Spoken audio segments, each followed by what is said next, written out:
കളമശ്ശേരി നഗരസഭ 17-ാം വാർഡിൽ പ്രതിഭാ സംഗമവും 2024 കൗൺസിലർ അവാർഡും മികച്ച വിജയം നേടിയ വിദ്യാർത്ഥികളെ അനുമോദിക്കുകയും ചെയ്തു. കങ്ങരപ്പടി ഗ്രാമീണ വായനശാലയിൽ നടന്ന ചടങ്ങിൽ government medical college principal doctor Pratap Somanath ഉദ്ഘാടനം ചെയ്തു. പ്രശംസ അർഹിക്കുന്നു. ഒരു വലിയൊരു കൈയടി കൊടുക്കുക.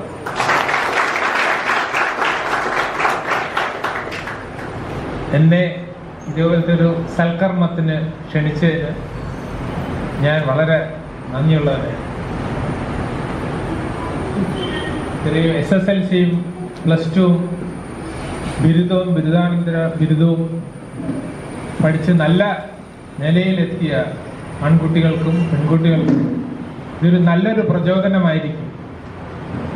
അവർക്ക് എൻ്റെ ഒരു ബിഗ് സല്യൂട്ട്. മാത്രമല്ല, ഇത്തരം സംരംഭങ്ങൾ കൂടുതൽ ഇങ്ങനെ നടത്താണെങ്കിൽ മറ്റു കുട്ടികൾക്കും ഒരു പ്രചോദനമായിരിക്കും എന്ന് ഞാൻ വിശ്വസിക്കുന്നു. സാധാരണ ഈ SSLC +2 എല്ലാം കഴിഞ്ഞ് നിൽക്കുന്ന കുട്ടികൾ ഒരു വഴിത്തിരിവിലാണ്, ക്രോസ് റോഡ്സിലാണ്. പിന്നെ അവർക്ക് എന്ത് ചെയ്യണം, ഇനി എന്താണ് അങ്ങോട്ട് മുന്നോട്ട് പോകാനുള്ളത് എന്നൊരു സംശയം എല്ലാവർക്കും വരാൻ സാധ്യതയുണ്ട്. അതെൻ്റെ ഒരു അഭിപ്രായം.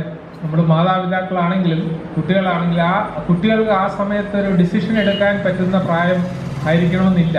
ചില കുട്ടികൾ ഡിസിഷൻ എടുക്കാറുണ്ട്.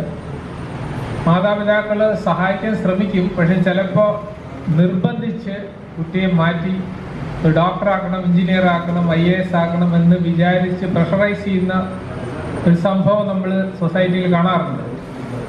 പക്ഷെ അത് കുട്ടികൾക്ക് തന്നെ പ്രയാസമാവും. ലോങ് ടേം ആയിട്ട് ചിലപ്പോൾ ഒരു നഷ്ടത്തിലായിരിക്കും. പഴയ കാലഘട്ടത്തിലെ അപേക്ഷിച്ച് ഞങ്ങളൊക്കെ പഠിക്കുന്ന കാലഘട്ടത്തിൽ ജയിക്കുന്ന പിള്ളേര് വരുന്നുണ്ടാകുമ്പോൾ 1-2 പിള്ളേർക്ക് ജയിക്കും. കുറേ പേരൊക്കെ 9-ാം ക്ലാസ്സിലും 8-ാം ക്ലാസ്സിലൊക്കെ വെച്ച് പഠിത്തം നിർത്തി പോകും. അതിനൊക്കെ വെച്ച് നോക്കുമ്പോൾ പുതിയ തലമുറയിൽ 1-2 കുട്ടികൾക്ക് മാത്രമേ തോക്കണുള്ളൂ. ബാക്കി എല്ലാ കുട്ടികളും പഠിക്കേണ്ട ടാലൻ്റുള്ള പിള്ളേരും എല്ലാമാണ്. അപ്പോൾ അതുകൊണ്ട് എല്ലാവരും നല്ല രീതിയിൽ പഠിക്കുന്നുണ്ട്. എന്നിരുന്നാൽ പോലും എനിക്കൊരു പ്രത്യേകം നമ്മുടെ വിദ്യാർത്ഥികളോട് ഒരു കാര്യം ഉണർത്താവുന്നത്, നമ്മുടെ മാതാപിതാക്കളുടെ ഒരുപാട് പ്രതീക്ഷകളാണ്. മകളാണെങ്കിൽ നല്ല രീതിയിൽ പഠിച്ച് അവരുടെ സ്വപ്നത്തിനൊത്ത് ഉയർന്ന് ജീവിത നിലവാരത്തിൽ എത്തണമെന്നുള്ളത് അവരുടെ ഒരു സ്വപ്നമാണ്. അപ്പോൾ അതിനെ സംബന്ധിച്ചിടത്തോളം പറഞ്ഞു വരുമ്പോൾ നമ്മളിപ്പോൾ 10-ാം ക്ലാസ് കഴിഞ്ഞ് +2 കഴിഞ്ഞ് ഇപ്പോൾ നമ്മൾ പഠിച്ച ചുറ്റുപാടിലേക്ക് മാറിയാണ് പുതിയ സ്കൂളുകളിലേക്കും കലാലയങ്ങളിലൊക്കെ എത്തിച്ചേരുന്നത്. അവിടെ നമ്മുടെ ഇന്നത്തെ സോഷ്യൽ മീഡിയയിലും ഈ ഇന്നത്തെ സാമൂഹിക ചുറ്റുപാടുകളൊക്കെ ഒരുപാട് കുട്ടികളെ തേടി നിൽക്കുന്ന ചതിക്കുഴികൾ ഒരുപാടുണ്ട്. നമ്മുടെ SSLC എന്ന് പറയുന്നത് നമ്മളുടെ ജീവിതത്തിന്റെ ഒരു ടേണിംഗ് പോയിന്റ് എന്ന് എല്ലാവരും പറയാറുണ്ട്. കാരണം നമ്മൾ SSLC വരെ എല്ലാ സബ്ജക്റ്റുകളും പഠിച്ചിട്ട് പിന്നീട് +2ലേക്ക് എത്തുമ്പോൾ നമുക്കിഷ്ടപ്പെട്ട സബ്ജക്റ്റ് പഠിച്ച് നമ്മൾ എവിടെ എത്തിച്ചേരണമെന്ന് നിർണയിക്കേണ്ട ഒരു കാലഘട്ടം. ഇനി +2 കഴിഞ്ഞ കുട്ടികളെ സംബന്ധിച്ചിടത്തോളം ഇനി എന്താവണം എന്ന് ശരിക്കും നിർണയിക്കേണ്ട ഒരു കാലഘട്ടമാണ്. ആ കാലഘട്ടത്തിൽ സ്വാഭാവികമായും പേരൻസിന് ഒരുപാട് ആഗ്രഹങ്ങൾ ഉണ്ടാവും. ആ ആഗ്രഹങ്ങൾ പലപ്പോഴും നമ്മൾ മാതാപിതാക്കൾ എന്ന നിലയിൽ കുട്ടികളുടെ മേൽ അടിച്ചമർത്താൻ ശ്രമിക്കുന്നുണ്ടാവും. അതൊരിക്കലും ചെയ്യരുതെന്ന് തന്നെയാണ് എനിക്കും പറയാനുള്ളത്. കുട്ടികളെ അവരുടെ ഇഷ്ടത്തിനനുസരിച്ചുള്ള വിഷയങ്ങൾ പഠിക്കുവാനും ഇന്നത്തെ സാഹചര്യത്തിൽ നിരവധിയായിട്ടുള്ള കോഴ്സുകളുണ്ട്, നിരവധിയായ സാധ്യത മേഖലകളുണ്ട്. അവരുടെ ഇഷ്ടത്തിനനുസരിച്ച് അവരെ പഠിച്ച് വളർന്ന് ഈ സമൂഹത്തിന് ഒരു മാതൃകയാകുന്ന നിലയിൽ നല്ല പൗരൻ ആയിത്തീരുന്ന രീതിയിലേക്ക് മാറ്റിയെടുക്കണമെന്നാണ് ഈ പുരസ്കാരം നൽകുന്നതിലൂടെയുള്ള നമ്മൾ ആലോചിച്ചിട്ടുള്ളത്. കൂടാതെ തന്നെ അവർക്ക് തുടർ പഠനത്തിലും ഉന്നത വിജയം കരസ്ഥമാക്കുന്നതിന് ഇത്തരത്തിലുള്ളൊരു പുരസ്കാരം പ്രചോദനമാകുമെന്നുള്ള ഉറച്ച വിശ്വാസത്തോടു കൂടിയിട്ടാണ് നമ്മൾ തുടർച്ചയായ 4 വർഷം ഈ പുരസ്കാരം നൽകിയിട്ടുള്ളത്. രക്ഷിതാക്കളുടെ നിർബന്ധത്തിന് വഴങ്ങി പല കോഴ്സുകളിലും ചേർക്കുമ്പോൾ ഇന്നത്തെ കാലഘട്ടത്തിൽ ആ കുട്ടികൾ എവിടെ എത്തി എന്നുള്ളൊരു പരിശോധന വളരെ അത്യാവശ്യമായി നിൽക്കുന്ന ഘട്ടത്തിലാണ്. കുട്ടികളെ അവരുടെ താല്പര്യങ്ങൾക്കനുസരിച്ച് പഠിക്കുവാനുള്ള സാഹചര്യം ഉണ്ടാക്കി കൊടുക്കണം.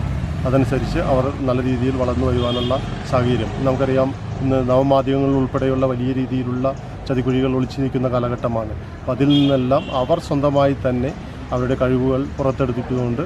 അപ്പോൾ ഈ സാഹചര്യങ്ങളെല്ലാം ഇന്നത്തെ നൂതന സാങ്കേതിക വിദ്യകൾ ഉൾപ്പെടെ ഉപയോഗപ്പെടുത്തിക്കൊണ്ട് പഠിച്ച് നല്ല നിലയിൽ എത്തിച്ചേരാനൊരു സാഹചര്യമാണ് ഇന്ന് നിലവിലുള്ളത്.